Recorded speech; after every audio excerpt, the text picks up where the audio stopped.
여러분 안녕하십니까? 이어서 경남 소식입니다.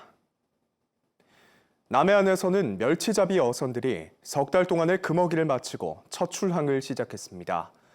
올해는 지난해에 비해 멸치 수확량이 늘 것으로 기대되지만 후쿠시마 오염수 방류가 임박해지며 소비가 위축되진 않을지 어민들은 우려하고 있습니다. 보도에 김민지 기자입니다. 배로 1시간을 달려 도착한 통영 앞바다. 멸치 위치를 파악하는 탐지선을 앞세우고 그물을 끄는 작업선 2척과 가공선이 무리를 지어 바다를 누빕니다. 그물을 끌어올리자 갈치와 멸치들이 뒤섞여 올라옵니다. 전국 마른 멸치 생산량의 절반 이상을 차지하는 경남 멸치잡이 기선권 현망이 휴어 기간을 끝내고 멸치잡이 출어를 시작했습니다. 갓 잡은 멸치는 가공선으로 옮겨 펄펄 끓는 소금물에 통째로 쪄냅니다. 24시간 말린 멸치는 경매를 거친 뒤 전국 각지로 판매됩니다. 최근 3년 동안 멸치 수확량은 해마다 줄고 있는 상황. 하지만 올해는 지난해보다 수확량이 늘 것으로 기대됩니다. 지난 4월 수산과학원 조사 결과 멸치알이 전년 대비 45배 늘고 어린 멸치를 뜻하는 멸치 자원은 18배 는 것으로 분석됐습니다. 어제 잡았기 때문에 하루 먹고 24시간 이상인 때야만 저기 다 말라 들어오는데요. 내일 정도 되면 양이 좀 요보다 10배 이상은 더 많습니다. 하지만 후쿠시마 오염수 방류가 다가오면서 자칫 소비 위축으로 이어지지는 않을지 어민들의 우려는 커지고 있습니다. 기선 권연망 수협은 위판 때마다 수시로 방사능 오염 여부를 검사해 소비자들의 우려를 불식시킨다는 계획입니다. 공포가 확산되고 있어가지고 수산물이 소비가 대폭적으로 이제 위축되고 있는 것은 현실인 것 같습니다. 가장 위생적이고 가장 안전한 수산물을 공급하기 위해서 최선을 다하고 있다는 것은 여름바다를 은빛으로 물들이고 있는 남해안 멸치잡이는 내년 3월까지 계속됩니다. KBS 뉴스 김민지입니다. 오염수 방류 계획을 검증한 국제원자력기구의 최종 보고서 제출이 오늘로 예정된 가운데 어민 천여 명이 오늘 오후 남해군 창선면 수협 입한장에서 일본 후쿠시마 원전 오염수 방류에 반대하는 대규모 집회를 열 예정입니다. 이들은 방류된 오염수가 국내 해역에 유입되면 수산물 소비가 급감해 수산업계가 도산 위기에 직면할 것이라고 주장했습니다. 민선 8기 1주년을 맞아 자치행정의 성과를 짚어봅니다. 경상남도는 우주항공청 설치와 대규모 투자 유치를 통한 경제구조 개선에 집중하고 있고 경남교육청은 미래교육의 방향 제시를 중대 성과로 꼽았습니다. 천연수 기자의 보도입니다. 박안수 경남지사는 경남의 주요 현안이 1년 동안 착실히 진행되고 있다고 설명했습니다. 사천우주항공청 특별법은 국회 여야와 협의를 계속해 이달 중 통과가 유력하다고 밝혔습니다. 향후 절차도 최대한 단축해 올해 안 개청을 자신했습니다. 부산 경남 행정통합은 오는 12일 박형준 부산시장과 함께 여론조사 결과를 공개하고 향후 일정을 논의한다고 설명했습니다. 박 지사는 지난 1년 동안 경남에 10조 원 가까운 투자 유치를 했다고 밝혔습니다. 청년이 선호하는 서비스와 관광 등의 일자리를 많이 만들어 지방 소멸에 대응하도록 경남 경제 구조를 바꾸는 투자란 것입니다. 청년들이 경남을 떠나는 가장 큰 이유가 일자리와 교육 문제입니다. 소프트웨어 콘텐츠 부분의 산업을 좀 육성해야 되겠다. 3선으로 9년째 임기를 보낸 박종훈 경남교육감. 모든 학생이 보유한 스마트 단말기와 인공지능을 결합한 미래교육 아이톡톡이 성공 단계라고 밝혔습니다. 지난달 30일 이주호 교육부총리가 현장 수업을 참관했고 전국 시도교육청이 도입을 준비 중이라는 것입니다. 인공지능의 수준에서 만들어낸 그 솔루션을 선생님과 학부모에게 드리는 그 첫 작품이 9월달에 나옵니다. 기대해 주십시오. 하지만 경남교육청은 행복교육 예산 삭감과 스마트 단말기 보급 등의 경남도 의회와 충돌이 잦은 점이 걸림돌입니다. 민선 8기 첫 한 해를 큰 과오 없이 보낸 경상남도와 경상남도 교육청. 앞으로 남은 임기 3년 동안 성과를 제대로 내야 하는 과제를 안고 있습니다. KBS 뉴스 천연수입니다. 민선 7기 때도 풀지 못한 표류하는 민간자본 유치 사업은 민선 8기 들어서도 여전히 해법을 찾지 못하고 있습니다. 선거 공신들에 대한 보훈 인사 논란도 여전했습니다. 이어서 손원혁 기자입니다. 소송에 져 경상남도와 창원시가 1,660억 원을 물어준 마산 로번랜드 사업, 2천억 원 안팎의 돈이 물려있는 진해의 웅동지구도 위태롭습니다. 민선 8기 들어 경상남도가 꾸린 협의체도 실패하고 행정기관 간 소송으로 비화돼 있습니다.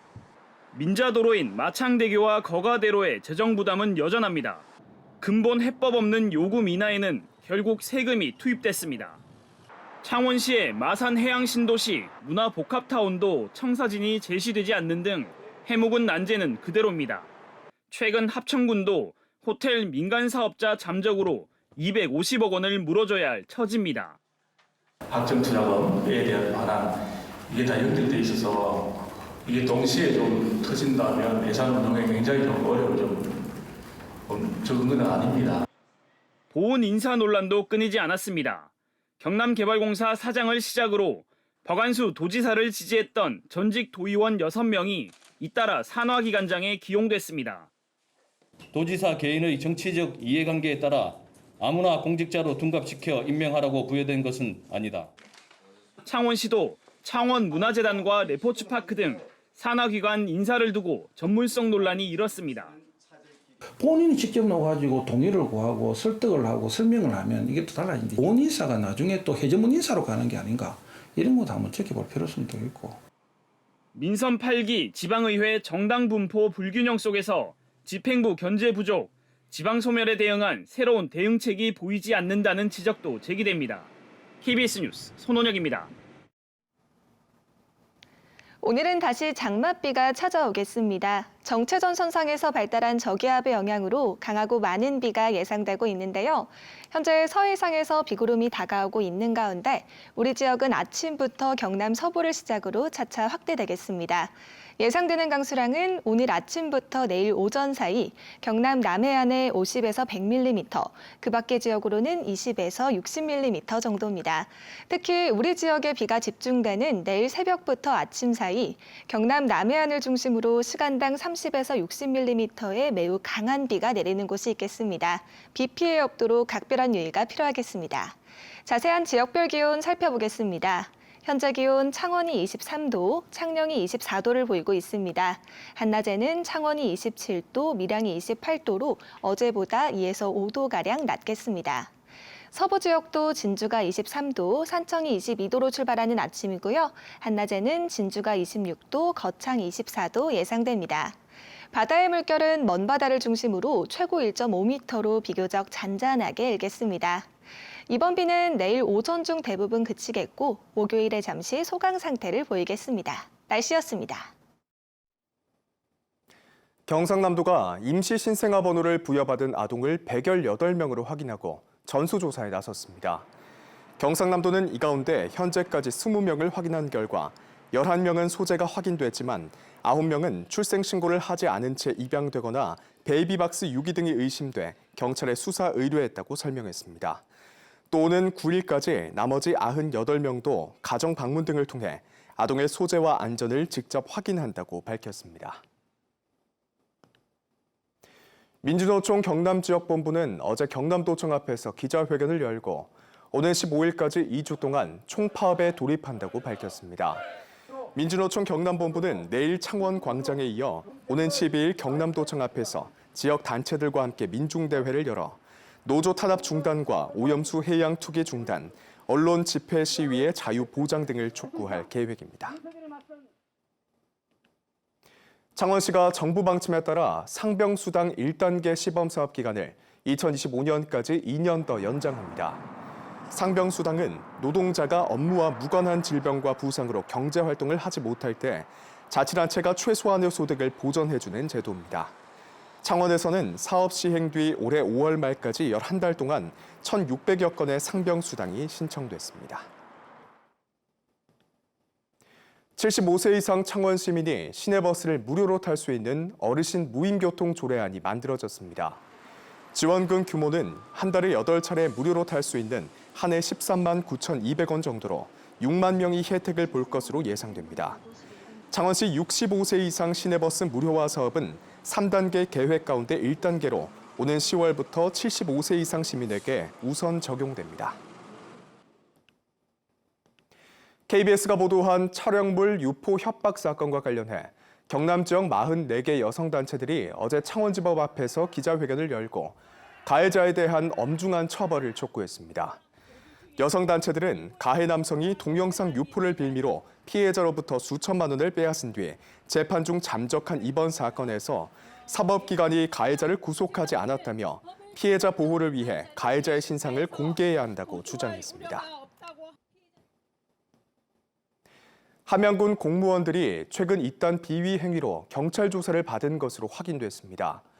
지난달 중순 공무원 A씨는 술이 깨지 않은 상태로 운전하다가 음주 단속에 적발됐습니다. 공무원 B씨는 지난달 만취 상태로 편의점 주인과 다투다 경찰관을 폭행해 입건됐으며 올해 초 또 다른 공무원은 쇼핑몰에서 옷을 훔쳐 경찰 조사를 받았습니다. 진병영 함양군수는 어제 정례조회에서 공무원으로서의 도리를 지켜달라고 당부했습니다. 뉴스를 마칩니다. 시청해주신 여러분 고맙습니다.